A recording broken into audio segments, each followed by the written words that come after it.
L'artiste Alpha Blondy était sur le plateau du JT de 20h, 13 juillet 2022 pour parler de son concert.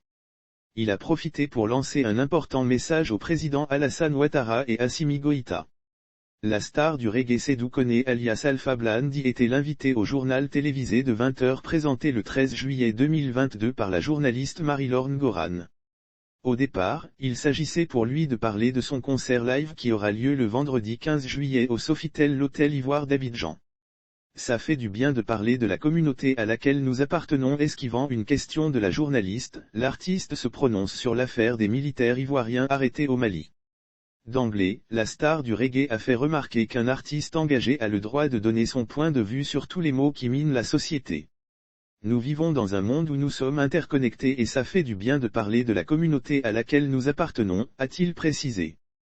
Je demande aux autorités ivoiriennes et aux autorités maliennes de mettre balle à terre et de se parler, honnêtement. Entrant dans le vif du sujet, Alpha Blondy a passé un message clair et sans ambiguïté aux dirigeants de la Côte d'Ivoire et du Mali. Je demande aux autorités ivoiriennes et aux autorités maliennes de mettre balle à terre et de se parler, honnêtement. Parce que ceux qui sont les diviseurs de l'Afrique vont exploiter à d'autres fins cette petite mésentente. Mon grand frère Ouattara, lui et son gouvernement, il faut qu'ils trouvent qu'une solution. Ils vont appeler Assimi Goïta et ils vont trouver une solution sur la situation des soldats ivoiriens mis aux arrêts par Bamako. Note de la rédaction. L'Afrique n'a pas de temps à perdre, a sermonné Alpha Blondy.